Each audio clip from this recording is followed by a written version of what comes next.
If there's an unattended death and we're doing a body decomposition clean-up, if the body's been there even a few days, actually, it does start to decompose and the smell is quite distinct and quite unpleasant. The more extreme that clean-up, the longer it's been there, the worse that would be. So that's when those masks would definitely come in.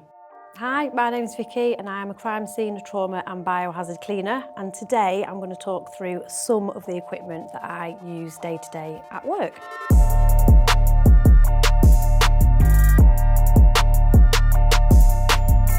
Deep X. So based on your introduction, what's the difference between those three things? Trauma, biohazard and crime scene cleaner? Okay, so a crime scene is obviously where a crime has been committed, usually where there is a blood spillage. That tend to be when we might be called in.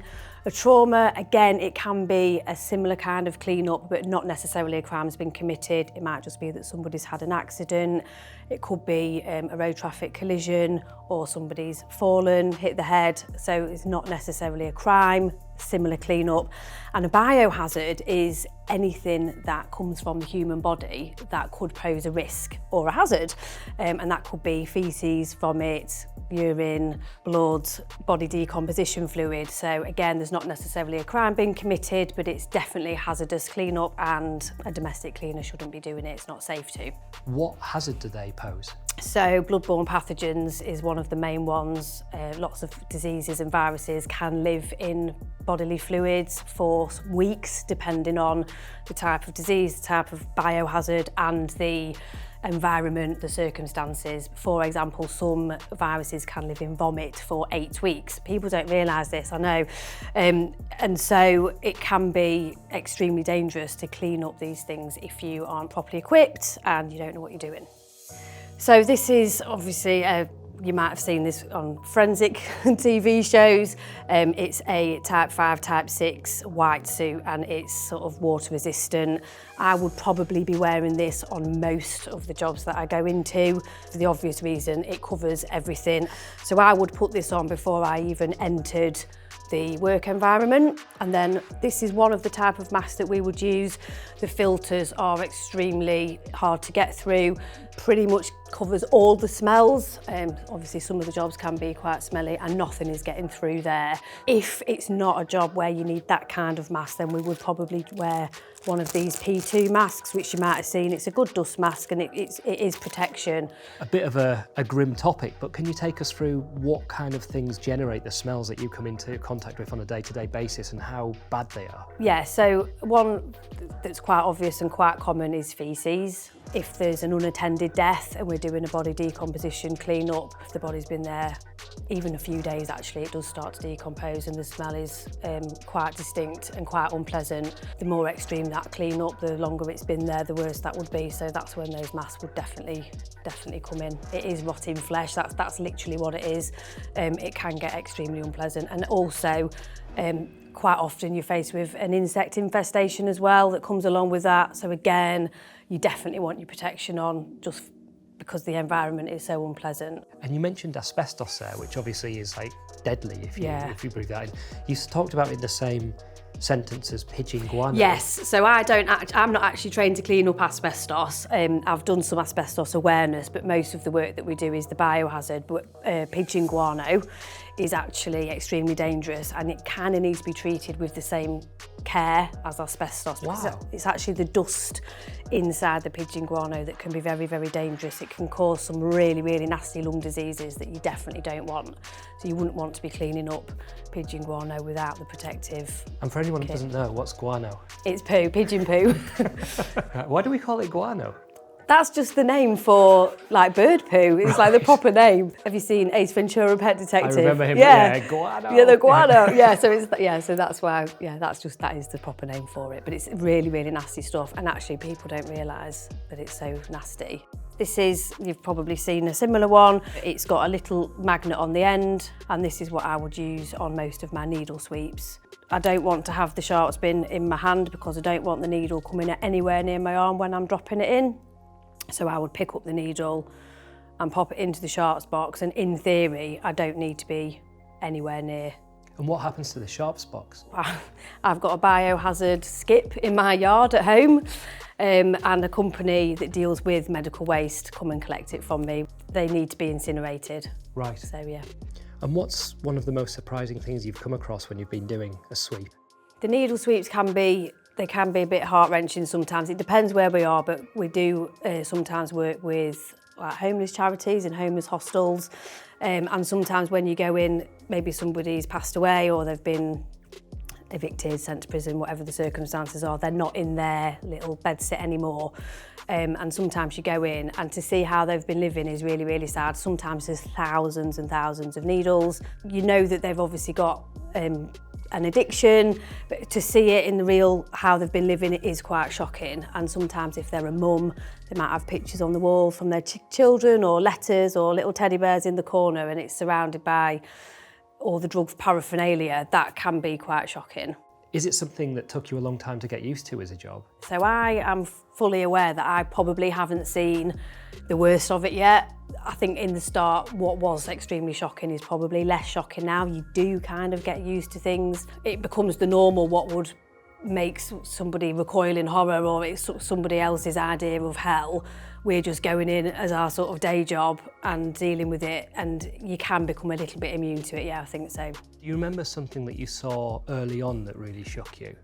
I think the first really, really bad hoarder house we did, the lady, I mean, it was decades worth of creating that environment, but she'd had no running water for 2 years either. Even when I think back to it now, it does still upset me, and it does still shock me how it was a couple that were living there, that you couldn't comprehend that anybody was actually living in that environment and that was their normal.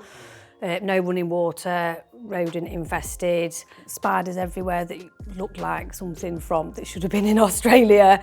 And this lady was just pottering about her kitchen like it was just absolutely normal. I mean, there was black sludge in the sink and it was just so unhealthy. So I'm there doing this, wearing this, doing the job, and she's just wearing her normal clothes and she's pottering about her house. And that was really, really shocking to me, very shocking indeed. So this chemical is probably what I would use on most of the cleanups. It says on it multi-purpose cleaner, and it is good for everything, but the reason why this is recommended for biohazards is because it will kill a lot of sort of multi-surface sprays you see, they'll kill either viruses or bacteria. This will kill both, and it kills 99.999 recurring percent. Some of them are only 99%, and it's the little 0.9 that you need to be careful of. It only takes 5 minutes to work. But the thing that makes it super is it actually will continue to work for 24 hours after it's been used. So when you're using it on surfaces, you know that it's killing absolutely everything on there. I feel like we should ask for some money from those guys. They've just done a really good advert. I know, yeah. Maybe I should be on some commission. And then this is a little powder, and this will turn liquids into solid. So you can imagine some of the cleanups we do, if there's a pool of blood, it's much easier to be able to hoover it up or sweep it up than it is to try and mop it up, especially depending on what surface it's on. And this is like magic. And just a little bit of this will turn a liquid to solid. So just give that a few seconds to work. You can see it foaming up. Wow. So it just turns it into something that you can handle or that you can vacuum up? So either sweep up or vacuum up, but you can see that the liquid is now completely solid. Wow. Can you touch it? Yeah. It just feels like jelly. It feels a bit gloopy. Yeah. The kids would love that. It's like slime. And we found you on social media, and I think that people have a fascination in what you do in the deep cleaning. Where do you think that inherent fascination comes from? Oh, I don't know. I think the most popular videos that I do are always the ones that are quite shocking. People cannot believe that either somebody is living in that environment. I don't post on my socials the trauma and the crime scenes and the body decompositions. I just find that really inappropriate. But to raise awareness of mental health and how it can affect your living environment, I have started a bit of a TikTok account based on sort of the more hoarder cleans we do and where mental health's a factor. And the ones that are the most popular and that seem to get the most traction are ones where people are really, really intrigued of how people can live. And I think sometimes it makes people feel a little bit more normal if their house isn't pristine. So I think if someone's behind a screen looking at somebody cleaning up somebody's house that's maybe even worse than theirs, or they perceive to be a similar condition, it makes them feel like they're not alone, they're a little bit more normal maybe. What I'm finding is that a lot of people don't know that this service exists. I hear almost daily of families that have been left to deal with that themselves. Maybe a loved one's passed away, not necessarily under traumatic circumstances, but there may be a bit of a clean-up involved, or sometimes it is a traumatic circumstance. You can use your imagination, but there are a lot of ways that people can pass away that does create a trauma, and the police don't clean it up, and it seems to be, especially in my area, that the police aren't telling people about the services that are available. The funeral director or the coroner, again, will only take the remains away. They won't clean anything up, and again, quite often they haven't got a contact to recommend to the family. So we're now in the process, it's our mission to talk to every funeral director in our area to get in so that the police and the family liaison officers know who we are, so that the family know about us. So the last thing a family want to deal with when they're probably having the worst time of their lives and they've got so much to deal with and it's traumatic anyway, is to have to clean up something like that. What would you say to somebody who's thinking, I'd quite like to try that, maybe I could get into that? What would be your advice or your warnings? Research who you do your training with. I did my training with Ultima Cleaning Academy. I'm not affiliated with them at all, but they are fantastic, and we're now actually franchising across the UK, and we're asking all of our franchisees to do the training with them as well. But there are other qualifications and other people doing training that you can obviously do. So I would say make sure that you do your research, make sure that you've got all your licenses. There were quite a lot of legalities to follow. It's obviously quite a regulated industry for the obvious reasons. Do have to have a bit of a strong stomach. Like, it's not for the faint-hearted. If you're a little bit squeamish or you think you might, be a bit traumatised by some of the environments, maybe think of a different career path.